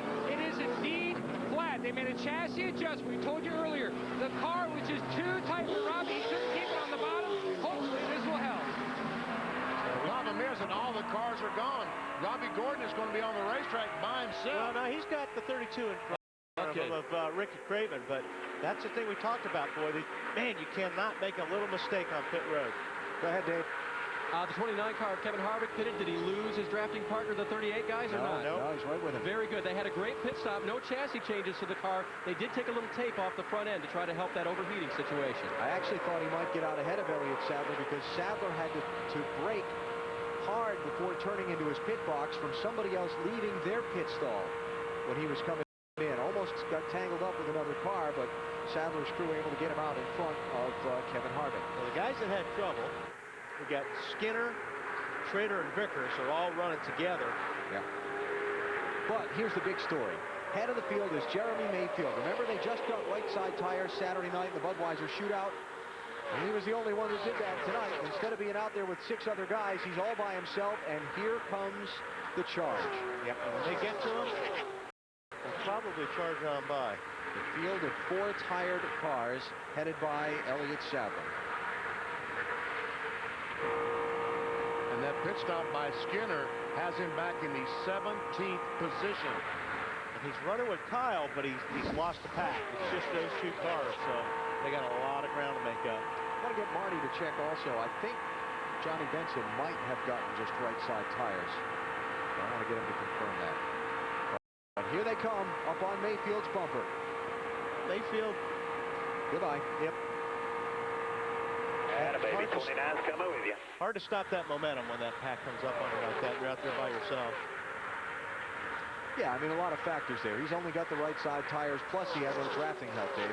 On top of the pit box now, Kenny Francis on the end, and Sammy Johns right in the middle there, watching to see what happens with this 2-tire stop. It's a gamble. He got lots of track position, but now they want to see how long he can last up in the lead pack. Matt? Now, when we talk about flat-spotted tires, you can see this is the right front tire of Robbie Gordon. When he locked it up, it's much like we take an eraser on a desk and just grind away. That's exactly what happened to the rubber on this Goodyear tire. Robbie was supposed to pit the lap before. He made the call from the cockpit to stay out 1 more lap, and it cost him dearly on the racetrack, guys. Robbie Gordon back in 15th place right now, though he is in the last transfer spot. Elliott Sadler leads the second of today's Gatorade 125s. 14 laps to go.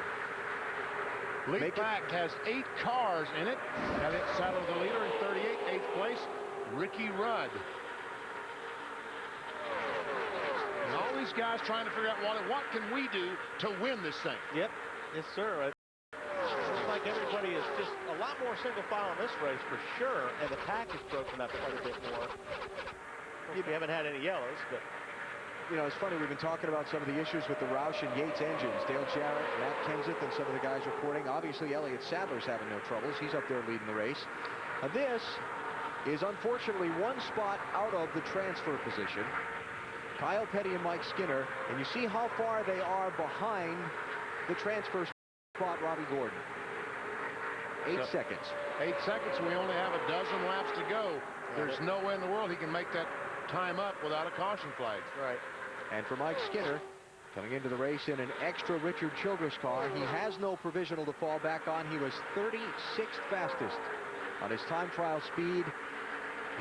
It's going to be tight. And he was running good. It's just whatever happened in the pits there cost him. And so things are kind of settled down up front. So we're going to take a break from here in Daytona, come back and get you set up for the finish of the second of the Gatorade 125s. Elliott Sadler is out in front. You're watching NASCAR on TNT. It's TNT sports coverage of the NASCAR NEXTEL Cup Series from Daytona International Speedway in sunny Florida. The final laps of today's Gatorade 125 qualifying races. Jimmy Johnson, the 48 car, tried to get up to the front, trying to win the race. He's on the outside. They're side by side. Marty, what's he saying? He's been pretty happy with the car, BP, trying to find out which lane works best. He's trying to get someone to help run behind him in the top line. That's where he wants to run. Finally, Mark Martin provided that help. Now he got to pass the one car he wanted to get by. And Nemechek, the car, the 0-1 car, but he's fast enough that he's alongside these cars, and the front three cars getting away from them. Yeah, Joe's car's hanging real tough down there. In fact, I'm surprised nobody's dropped down there to follow the 0-1 car. They're not quite close enough to do it. I mean, it's Ford's teammates behind Mark Martin, so there's nobody to drop down there and help him. Our Napa Field summary. 4 leaders, 5 lead changes in this second race. The only car out, Kevin LePage, caution-free so far. In race number 2, just joining us, Dale Earnhardt Jr. won the first of the Gatorade 125s. Nemechek squeezes up in line behind Jimmy Johnson and in front of Mark Martin.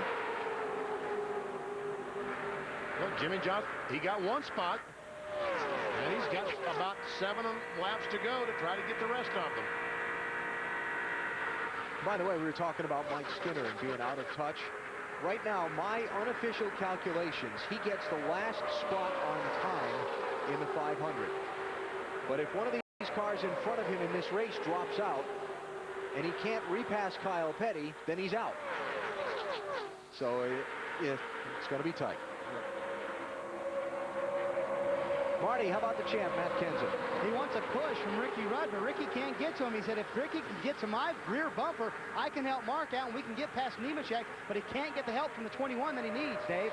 After Jeremy Mayfield made that 2-tire stop, the pack caught him and blew by him. I checked with crew chief Kenny Francis to see if he thought that would work if he had had help from a couple of other cars to make their own pack to draft with. And Kenny said, yeah, we had that worked out, but they kind of bailed on us. He wouldn't give up who it was. Now, of course, Sunday, Jeremy will have teammate Kasey Kahne working with him, who has now joined him in the pit to show support and learn what he can. There's Kasey Kahne. A man from Eansville, Washington, who has taken Bill Elliott's place in the 9 car for Ray Evernham's Dodge team. You see, Jeremy Mayfield has fallen back to Rusty Wallace, the 2 car, Ryan Newman with the 12, and Johnny Benson, the 09. He was just past. He was leading this group just a couple of minutes ago. And finally, here comes Mark and Kenseth trying to get on the inside of Nemechek. Teammates ganging up. Be for 5th place. Joe Nemechek just can't find a friend out there. The car was tight. They loosened it up. Ryan Pemberton did on the stop. Was running good, but he just got ganged up on out there. Yeah. Well, the teammates trying to work against him. 5 to go. On board Matt Kenseth. Joe Nemechek had a great line the other day. Lieutenant General Dennis Cavan runs the U.S. Army Recruiting Command that's responsible for the Army program on this race car. And he said, Lieutenant General Cavan told me the U.S. Army doesn't get points for finishing second. Good point. Wow. He said, I got the message. Matt Kenseth running 7th, Marty. He helped his teammate get past Joe Nemechek, but he said, it's like I'm dead in the water. Unless he gets some help from the 21, it's just not working. He said, it just will not go unless I have someone pushing me. I can't do it all by myself. And he's falling back. Yep. 21 is falling back off of both of those guys. Obviously has some handling issues right now. Well, I tell you what, there's going to be a lot of springs and shocks flying around in that garage here, because we've seen today in these Gatorade 125s, handling is going to be the key winning and losing the Daytona 500. That's right. If you can keep your right foot down the longest, you're going to have the best car out there. You know, I'm sure anybody that watched last Saturday night's Budweiser shootout and the great side-by-side racing and all the passing we saw is looking at this, where the cars are having difficulty handling and saying, what happened? Well, the difference is Saturday night it was cool and night, and this is very warm. It's about 84 degrees here today here at Daytona. Sunday it's expected to be in the upper 60s to around 70 for the forecast. That ought to help. Dave? And this is a good day for some people helping out on that 38 car. Did you guys realize that the sponsor on the 38 M&Ms has never won a race of any kind, and they've only been a sponsor in NASCAR's Winston Cup and now NEXTEL Cup division. So this will be the first win of any kind for him. Bill? Well, Sterling Marlin having an okay day out there. Not great, not all that bad. But the 29 car, Kevin Harvick, asked the 40 when it gets tight, if it's high or low. And Sterling said when it's low. And we're trying to run together. Wasn't working out. Still trying to work out a little bit here. And see what happens down the stretch. Well, maybe if Harvick, if those guys get a plan, BP, he'll back off a little bit, see if they can make a run at Elliott Sadler right there. That's what they're doing, right, Wally? They're planning to gang up on the leader. Yeah, that's why I think Harvick wants to know where, Sterling can run. And right there, you see they're laying back just a little bit, and that's what they need to do. They need to get off that 38 car and then all make a run and blow by them. That's what they're working on. But in the corner, it doesn't look like Sterling can stay close enough to the 29 to really help push him by the 38. It better be a pretty short-term play, because there's only a lap and a half to go. See, Sterling catches the 29 at the end of the straightaway. They get to the corner, and then he falls back a couple of car lengths. Doesn't look like he's able to stick. Stuck pretty good that time, didn't he? Yeah, that's going to have to make it happen right here if they got a little bit of a run, maybe. White flag coming up as Elliott Sadler comes to the line. Marty? I just checked with Chad Canals, Jimmy Johnson's crew chief. He said, we're good, but that's all we've got right there. It's not like I'm the 8 car. I can't do it all on my own. Final lap of the second Gatorade 125. Elliott Sadler in search of a Daytona victory. Remember, he's already locked into the outside front row starting spot in Sunday's race by virtue of setting the second fastest time trial speed in Bud Pole qualifying on Sunday. Oh, there's the block. For second place, Sterling Marlin. Oh, contact there. Here comes Jimmy Johnson to get them both if he can. Yeah, I think he will. That little bit of contact there may have cost them both. Because you know that both those guys had to back off the throttle when they made contact in 3. Sterling's got a good run on the outside. Johnson with the shorter turn. Sadler wins. Marlin gets second. Elliott Sadler with a win in the second of the Gatorade 125s. And Kevin Harvick shuffled back to 5th in that last half lap of this race. And Robbie Gordon, who was so optimistic about his car, will finish in 15th position. Well, M&M's has got to win now. Got him a win now. What a speed week for Elliott Sadler so far. And for Robert Yates Racing, for that matter. A team that had its struggles in 2003. They won the Budweiser shootout last Saturday night. Elliott Sadler has won his Gatorade 125 today. Remember, he finished second in the Daytona 500 of 2002. He's obviously got a very strong car for Sunday's running of the Great American Race. Results from the race, and look at who's in the 500 and who's not when we come back to Daytona. Speedway, the second Gatorade 125 qualifying race is over, and here's how they ran. Elliott Sadler with the victory.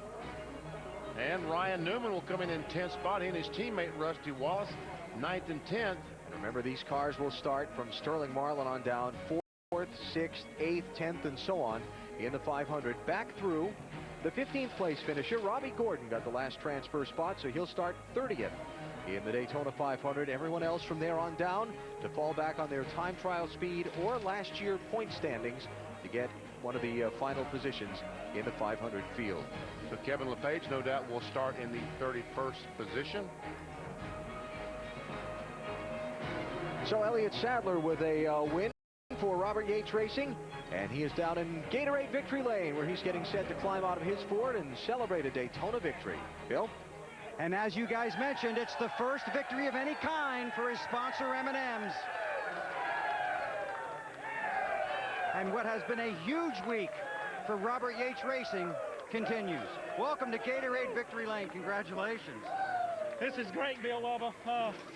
Biggest win of my professional career. Really? I feel this is big. To sit on the outside pole, Daytona's the best of what everybody brings. I just got to thank M&M's, Robert Yates Racing giving me a chance. Ray Bustis, Coca-Cola, UPS, Loctite, everybody stood behind this team. I am so proud of these pit guys. If I hadn't come out first, we wouldn't have won the race. I talked to Todd Parrott before the race. I didn't think you guys would go out there and run hard. He said, "You're crazy. We're going to victory lane." That's what they told me. Look, we're here to win this race today. Robert Yates deserves it. All of our sponsors deserve it. And we were not going to go in there and ride around. I got the okay from Robin Doe to go there, do what it takes to win the race. I'm so proud of these guys. This is so emotional for me right now. It's great. Your teammate was here after the shootout. You're here in the 125s. What's going to happen Sunday? I don't know. Maybe we'll flip for it, but I'm just glad to see both of our teams back to where we need to have it. They've worked so hard in the shop this winter, and thank you so much, Miss Yates. And it's just great to see our teams working this good together and this successful. We told everybody we're coming back. We got a lot of Robert Yates fans to make up to. And your biggest win ever, huh? I think so. I'm still shaking. Look, I can't even hold my Coca-Cola straight. Look, can't even hold it straight. Well, you're in victory lane at Daytona. Enjoy it, pal. Thank you so much, Bill. Elliott Sadler in victory lane and obviously enjoying the moment, Matt. Bill, the guy who dropped was Kevin Harvick. You had to make your move. Yeah, I mean, I wasn't going to sit back there and run second. Hell, we were just racing for a trophy anyway, and if we couldn't win, I mean, it was either go or go home, and we tried and just got going so fast right there coming up on Elliott. It got tied up off the corner. But a good day for the Jim Goodwrench car. Never had to let out of the gas, just couldn't find anybody close enough to help us along. So it was, I was trying to back up to him to get him to kind of push me, but I didn't. I passed 3 or 4 of them by myself. I just couldn't get by Elliott, but we weren't going to settle for second. We had to try to win, and we'll start 10th or wherever we start. Drops from 2nd to 5th, but still smiling. Sterling Marlin did finish 2nd. Now, Sterling, how long did you know when you were going to make that move, or did you just all of a sudden decide that it would work? Well, I had 2 or 3 good runs on Kevin down the back straightaway and down the front here, and just kind of waited, and you had all them Chevrolets laying there, and if I went 2 or 3 to go, I'd be finishing 6th or 7th. But it looked like Kevin laid up back and tried to get a good run on Elliott off too, and he pushed and had to get out of the gas, and they give us a real good run at him going down the back straightaway. So, proud of the Coors Light team, doing a good job, and motor ran great. We've got to get it freed up just a little bit, and we'll be ready. All right, positive from Sterling Marlin. Matt? Robbie Gordon sitting on the wall. Where do you even want to begin to talk about your day, Robbie? Had a pretty decent car. I don't know, I think the 4 blew up or something happened, and they were coming around the outside, and I just couldn't get up. And by that time, I had lost the draft a little bit, and that put us in the position we were in. But I don't think we were good enough to win the thing anyways. Started the race too tight. These tires, I hate to say this, but they're junk, and they're junk because this is what NASCAR wanted, not because Goodyear built a bad tire. I just don't know. I just don't know if we have enough grip to run, 3 wide and do the things we know to do. But going to have to be important to get your car set up. It's going to be a handling race. It's not going to be a horsepower race or aerodynamic race like it's been in the past. Did you flat spot it entering pit road, or was it going down when you entered pit road? As soon as I touched the brakes, it popped. So I'm pretty confident that it was too tight the whole time, and it was worn out, and as soon as I touched the brakes, it popped. Thanks, Robbie. Marty? Well, Matt, the dream does not come true for Kirk Shelmerdine. You tried so hard this weekend. Did you think at any point in this Twin 125 that you might have been in the race? About the first lap, all the leaders were still kind of sorting things out, and we actually stayed up in the hole there pretty good. And about a lap later, I knew we were in trouble because they all lined up, and somebody said go, and there they went. Left me in the dust. But we had a great car. Everybody really worked their butts off. It's a shame we couldn't pull it out for them. No full-time employees, no wind tunnel time, and no testing, but he tried nonetheless. Dave? With Jimmy Johnson, who finished third in this race, what did you discover about your car? It's all about handling. In some ways, having a good car that handled hurt me because I'd pull through the corner and pull away from Mark Martin, and then he couldn't get to me to give me a push down the straightaway. But I really predict that you'll see a race similar to what you saw in the 80s, where cars were strung out. You could go down a lap just from handling stuff that I've never been a part of or have experienced because we've always ran in a huge pack. You know, the tire itself gives up a lot more, and then with the larger rear spoiler on the restrictor plate tracks, it just aggravates that push. And before you know it, I mean, maybe 3 laps in, your front tires are beat up, and you have to breathe it like you would at 1.5 miles. So it's definitely an interesting game, and it's going to be all about handling and not really about drafting. All right, learning something today, Jimmy Johnson. Matt? Mark Martin comes home 4th. You're smiling. Do you have something for Sunday? Well, we've got a car. I tell you what, that Ford Power under the hood and that new 2004 Taurus, it's pretty sweet. My pit crew's fast on pit road, so 2004 really looks good for us. We can't win with it like that, but it's in that car, and we have 2 days to find it. If we can get our hands around it, you know, get a hold of it, we can contend for this thing Sunday. He's 0 for 19 in the 500, hoping to end that streak this weekend, Alan. For Mark Martin, that's a pretty optimistic statement. I tell you what, I was impressed with that statement, and it looks like that he's exactly right. There's about 40 of them. If they can get their arms around it and get it handling, they got a shot. Here's our Cialis key moment from the second of today's qualifying races. It was that last half-lap shuffle down the backstretch into turn 3. Boy, that car of Harvick looked like he got loose getting in. He said he got tight before that thing turned sideways. So close to make contact. Right rear tire on Sterling's car, hit the left front on the 29. Man. And rearrange the final rundown in that second race. We'll take a break here, but when we come back, we'll show you the starting lineup for the 46th Daytona 500. Here is how they will line up Sunday afternoon in the 46th running of the Daytona 500. Greg Biffle and Elliott Sadler earning front row spots with their Bud Pole qualifying run from last Sunday. Then the next several rows all locked in as the result of today's Gatorade 125s. As a matter of fact, back to row 15. Rusty Walsh will start 18th. Benson, 24th. The 09 car, Dave Blaney on the inside. He ran so well Saturday night. Andretti and Gordon last spots in the qualifying races. These drivers in on their time trial speed. Then to provisionals, plus Mike Skinner, who reverts back to time trial speed since none of the other drivers were eligible for a provisional. So that's how they'll line up Sunday in the Daytona 500. NBC Saturday at noon Eastern, it's the Hershey's Kisses 300. And then Sunday at noon Eastern on NBC, the Daytona 500, starting with Discover Card Countdown to Green. And next on TNT, the world's most dramatic police chases. That's it for the Gatorade 125s today. Times like these, we're looking forward to Sunday.